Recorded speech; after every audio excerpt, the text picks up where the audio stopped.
quickly to stop him after a short gain. Cornelius Bennett chasing the play, got a piece of the action as well. He wanted to cut back when he got the ball. It had worked the previous play, so he started left and knew where he wanted to go. But he really didn't give, Hampton really didn't give the Bills a chance to pursue. He started over there, and they were all waiting for him. A lot of real talent on this Bill defense, individual players. As a unit, they don't play like some of the great ones, but individually, they really have ability. Hampton in motion, and then the give to Meggett. Meggett to the 6-yard line. Yeah, they were hoping to catch the Bills keen on Meggett as a receiver, and instead they gave him on a little delay, but the Bills reacted well. Leonard Smith, former Cardinal, he was a #1 pick in '83, become the extra wide receivers. 84, Kyle's a rookie from Howard in, and Baker returns as well, and so Buffalo counters with the extra DBs, Hicks and Poole. Hicks and Poole are good players, but not great ones. That's where, if there's any advantage, the Giants will have it with those extra receivers against the extra defensive backs. 3rd and 5. Sims throws it away.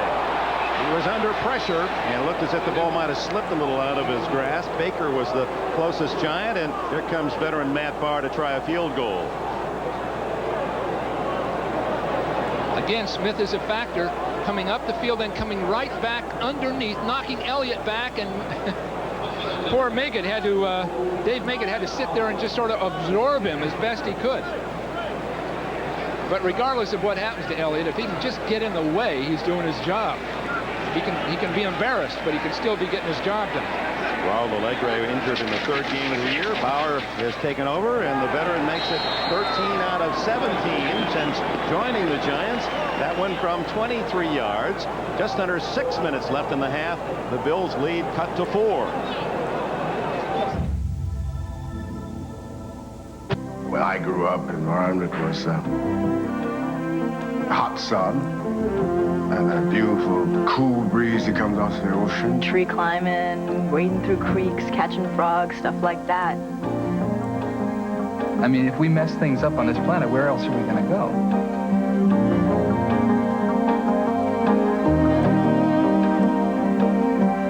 Got to think about our kids, you know. I'd like to have grandchildren. It's not looking so good, and we really have to do something about it. It's about being aware. Right now, crucial environmental information is being gathered and analyzed with the help of IBM. It's part of a far-reaching United Nations effort to better understand the environment, so we can all do a better job of protecting it.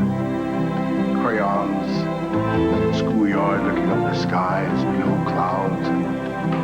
Everything was perfect.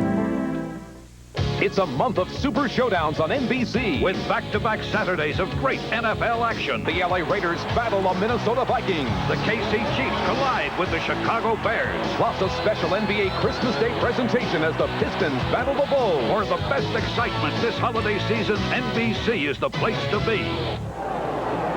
A look at the standings in the AFC East starting today. Buffalo with a game lead on Miami. They meet at Rich Stadium next Sunday. Indianapolis, the Jets in England. And the NFC East, the Giants have already clinched another AFC Eastern title. They trail 14-10, and the Bills get the ball.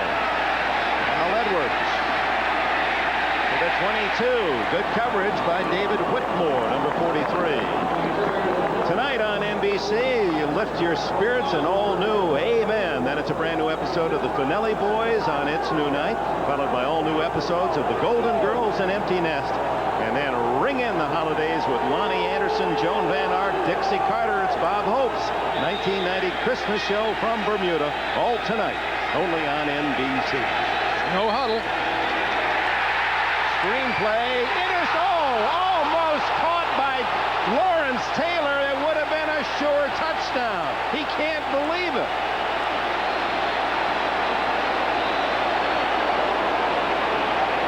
Would this have added to his mystique to come back and bring his team back that well? He's unblocked, and you see Banks really putting the heat on. It was a screen pass. You see Taylor handling the screen pass well. Beautiful spot, but really he had a guard in front of him, and Davis was right there. That wasn't as wide open as it first appeared. That would have been a tough play. He had to contend with Davis and then Quintero. And Jim Kelly's been hurt as he delivered that last pass. I believe he was hit by his own man. And only in this area would you hear that big a roar for an injured player. I hope that's not serious. You never know. Just never been able to quite fathom why a fan would actually cheer a great player's injury. Yeah, they were excited about it, weren't they? And it appears to be the knee, the way he was writhing in pain, and his teammate's still down as well. See, that's Wolford that's down. And it may have been that Wolford blocked into Kelly, and that caused the injury. Well, it doesn't have to be a serious injury, even though it's extremely painful at the moment. So it's not automatically. Frank Reich warming up, the backup.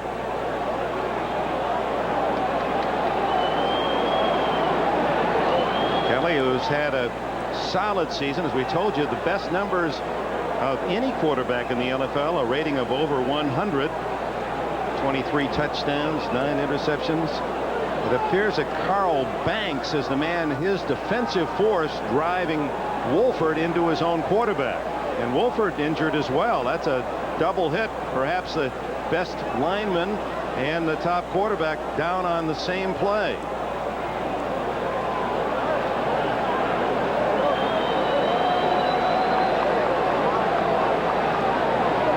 Point is on that left leg. Now, it came so late. He had clearly thrown the ball, and his left leg was extended and locked. His knee was locked, and that's where the problem showed up. But it may not have been a blow from the side, hopefully from the front, and that wouldn't have created more quite of a the ligament bruise than a ligament damage. And meanwhile, Wolford, the left tackle, 295-pound tackle. That was a full count after he'd thrown the ball. So it had to hit him very, very low, right at the kneecap. And it would appear, although we couldn't see all of it, that it was indeed Wolford knocked back into his own man as Banks' defensive thrust into the tackle. And this is Kelly.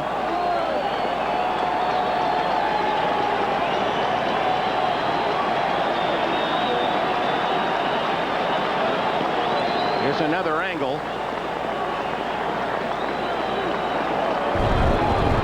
You could see that it was indeed Wolford who hit his own man, Kelly, who just didn't expect to have any contact at that point. He was admiring the reception. Well, you talk about tough luck, and now that's a fairly good sign. I think Kelly just getting slammed into that kneecap. Anyone that's ever even bumped a knee can well appreciate the fear that he felt and the pain, and perhaps not as serious as it might have at first appeared. And Reich, who has done a good job coming off the bench for the Bills, his limited opportunities, is going to fill in now. And Wolford comes off under his own power. I'm sure that Kelly Reich II is thinking, how long before I can get back in this game? Now, he most likely won't, but what a competitor. So at the 5:30 mark of the second quarter, the welfare of one of the top quarterbacks in the league is crucial. And Reich, who played at Maryland, he was the backup to Boomer Esiason there. They're still good friends and business associates. You saw he's thrown only 13 passes this year. It's third down and 3. And Thomas to the 30. That's not enough for a first down. Leonard Marshall, number 70. And let's see who gets up last here. 74, Eric Howard. Kelly is moving around. We can take a look here. He's starting to put weight on it. Very well could have been a bruise right in the front of the knee rather than a strained knee from a lateral contact. Now that the real character of these Bills will show, because they're going to have to pick up after the loss of Kelly. Dave Meggett back at the Giant 32 as Tootin to punt for the second time. End over end and short to let it bounce. Ooh, almost hit Guyton. Takes a good Buffalo roll to to the 20-yard line.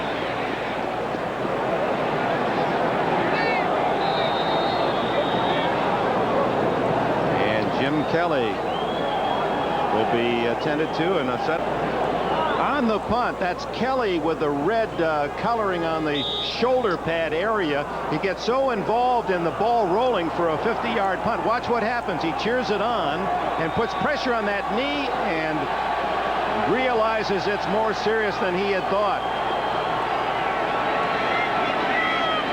Giants trailing 14-10 with 4 minutes left in the half. Take over at their 20, and hit in the backfield is Hampton. And he's ripped down by Darryl Talley. Talley got underneath the fullback's block, beat the guard there. Now this is just an outstanding play. Look at him get inside that fullback's block and get there before Hampton does. So those plays that are coming laterally across the ball and then hitting a point across the line of scrimmage aren't going to get there. The Bills are cutting them off before they can cross the line of scrimmage. Loss of a long 3. Sims to the flat, and flag goes down, and is that a big one? It's a short pass, but if that's interference, the automatic first down goes with it, as James Williams may have been there too soon. That was one of those passes hanging out there, and Williams was thinking perhaps interception. Just too anxious. He had the interception all the way, and he went for it too early. But did he have a chance for a play? So it's a 4-yard play, but a first down on 2nd and 13. Sims had a real push into him, and he was throwing out of a crowd. Look at the chance that Williams had there. He really had a chance for a play. Howard Cross gets the catch and the first down on the penalty at the 22. 3:22 left in the half. Trail by 4. Jim Kelly injured, the Buffalo quarterback. Hampton, the 26-yard line, and Jim Kelly now is going to be carted. You can see that left knee already bandaged but not iced. And they have Miami next Sunday. As much as this is a game of importance for respect and to show the rest of the league that Buffalo belongs with the elite, the big game is at Rich Stadium next Sunday with Miami. They need to beat Miami to assure themselves the AFC Eastern Championship. That's Maurice Carthon getting his first carry for short yardage. We saw this scene last year when Kelly was injured in Indianapolis, and Reich came on and did a great job filling in for him for 3 games. He's a very able player, Reich, and he can do the same things Kelly does, so they don't have to change their style of football or eliminate certain plays. But I'm surprised Kelly wasn't taken right into the dressing room and looked at immediately. You know, they let him stand on the sideline, so they must not have thought it was very serious initially. A freak collision.